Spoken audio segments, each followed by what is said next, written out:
Sir મારી કાકી છે એમની પ્રેગ્નન્સી નથી રહેતી. ડીસા બતાવ્યો, પાલનપુર બતાવ્યો, અમદાવાદ બતાવ્યો, મસેના બતાવ્યો. હેરાન થઈ ગયું સર, શું કરું મારે? શું આ પ્રશ્ન ખાલી આમનો એકલાનો છે? આ પ્રશ્ન સમાજનો છે. કેટલાય લોકો 45 વર્ષે બીજી પત્ની લાવે છે.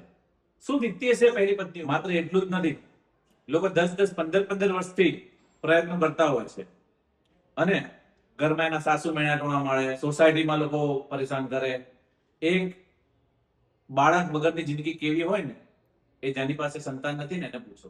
બાળક ના રહેવા માટે મુખ્ય કારણો કયા હોઈ શકે? સ્ત્રીની અંદર અંડાશયમાં કોઈ તકલીફ હોવી, નળીઓમાં કોઈ બ્લોક હોવો, ગર્ભાશયમાં કોઈ ફાઇબ્રોઇડ અથવા કોઈ તકલીફ હોવી અથવા પડદો હોવો, અને પુરુષોની અંદર વીર્યની અંદર શુક્રાણુની સંખ્યા ઓછી હોવી, શુક્રાણુની મોટિલિટી ઓછી હોવી, ઇરેક્ટાઇલ ડિસફંક્શન. તો આવા અનેક કારણો જે છે જેના કારણે બાળક નથી રહેતું હોતું, પ્રેગ્નન્સી ટકતી નથી. તો એના માટે જો વધારે માહિતી જોઈતી હોય તો આપણે ક્રિષ્ના હોસ્પિટલની અંદર આ રવિવારે 22 તારીખે અમદાવાદની મધરહુડ હોસ્પિટલની IVFની સ્પેશિયલ ટીમ અહીંયા આગળ નિદાન કેમ્પ માટે આવવાની છે. ના નિદાન કેમ્પ એકદમ તદ્દન ફ્રી છે. તો ચોક્કસ જે પણ નિસંતાન દંપતી છે કે જે પોતાની એક સચોટ સારવાર અને નિદાન કરાવવા માંગે છે, તો ચોક્કસ આ રવિવારે તમે સવારે 9 થી સાંજે 5 વાગ્યાનો સમય છે. આ ફ્રી નિદાન કેમ્પનો લાભ લો. Thank you. Have a great day.